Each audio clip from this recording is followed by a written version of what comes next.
So you mentioned now that, you met your chef or your caterer at church, and then you talked about teaching your kids lessons along the way.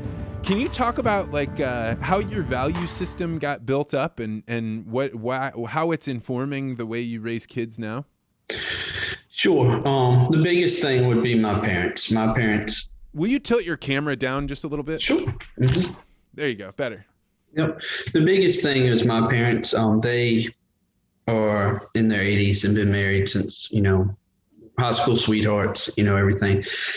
We basically, grew up in a home that went to church every Sunday. One played the organ, one taught Sunday school, deacons. It was just, that was the social media of the time, was church. We did picnics all summer. Everybody visited, and we've gotten away from that. Of course, now everybody's doing travel ball and separating.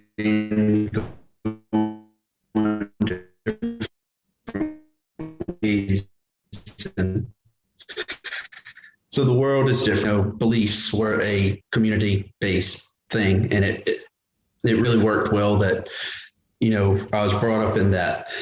Them having stable marriage and raising kids taught me a lot about how to do that.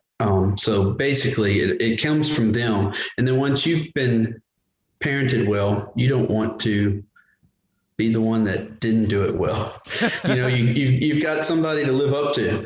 So, you've got this man that everybody, has known and looked up to his whole life. And you don't want to be the black sheep of the family that, couldn't do anything well. So I was lucky to find a wonderful wife. And Susan and I decided from the beginning that when we had kids, that was, our job.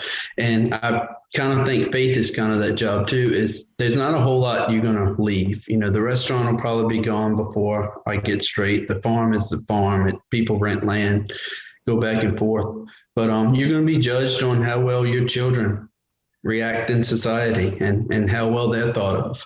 That's going to be the main thing that people judge you on, when you're old or when you're gone. Do you and your wife go to church regularly? We, I haven't since the pandemic. We were regular churchgoers, and then I started the restaurant, and then that became a Sunday operation. And so I kind of got out the habit. And then the church got shut down for 2 or 3 months, and now they do a neat drive-in service. And I've been, once every month or two, but I don't go as regularly as I do, but I still think about all the things that I learned in 40 years of going weekly. I'm intensely curious about church. And in fact, at the beginning of this year, or last year, 2020, I had decided that I was going to try and go to 52 weeks of church. Just like I had run 500 miles the year before, I was like, I'm going to try and go each time. And there's something very difficult for the modern person to think about with church, because you're particularly if you go to I don't know what your church was, but mine was Catholic. So very, very, very little changes week in and week out. Right. And you're just doing this ritual. And so it's like this thing over and over again. And it's hard for me to wrap my mind around, well, if we know the ritual part of it, can't we just skip that? Give me the unique part and then let's just cut everything out. Yeah. And I'm curious about what other people get out of the ritual that I maybe am not observing on my own. I think you're very astute seeing it that way. And I think that's why there's 2 reasons I think church is getting less and less in society. One is that, I've seen it. Why do I need to see it again? Or I can watch the same thing on TV, while I'm cooking brunch. And so people are less likely to go physically to the place. The other thing is that people seem to judge too many people based on how they were dressed when they came, what they had done that week before they got there. There's just a whole lot of judgment there that isn't needed. The cool thing about our drive-in church actually grew our numbers. And I honestly believe a lot of that is people felt comfortable. They could come sit in their car, listen to it with their flip-flops and shorts on and, whatever. They didn't have to dress up. They didn't have to be judged. They didn't have to make small talk. They just got to hear the base form of the belief system, and then they could turn around and go back home. And I'm not so sure that people don't mess up religion, more than anything else. And religion's basically the reason that they are so many different ones of them was because the people in power wanted to keep power, and they would, make up a different rule you had to follow if you wanted to stay with us, and they wanted you to stay with them because they got some of your money. I know that's totally not, what you want to think about religion, but the politics of religion is that, they're trying to cut a piece of a pie and keep more of the pie for themselves. And sometimes if we could just get back to the belief system, and I did a little bit of Middle East history in college. The belief systems are very, very similar. The base points all coming from the same root, except for the Far East.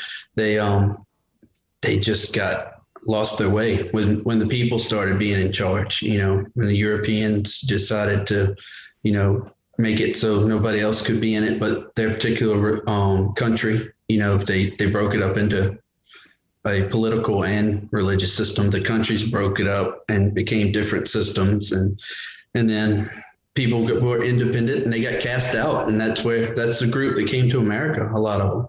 Yeah, and there's an interesting function that the breakup of churches created in Europe that I think we actually are the major beneficiaries, or at least we were, in that our federalist system came from the idea that people looked around Europe and they said, by having all these different churches after the Reformation, and when Martin Luther breaks up the churches and then they break up into all their own different styles, then you had a bunch of different people trying different social experiments.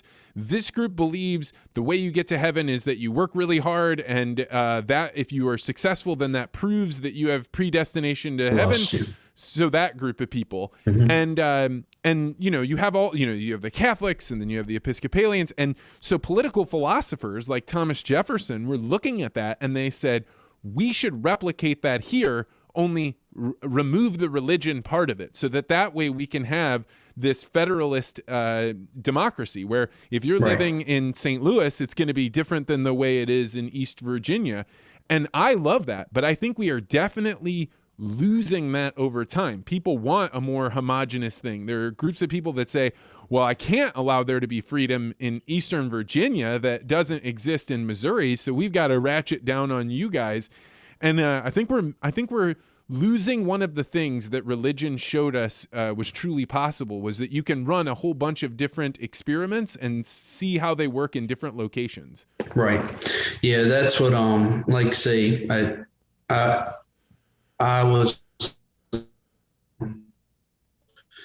big in the election thing, and then once the election was over, I knew it was over.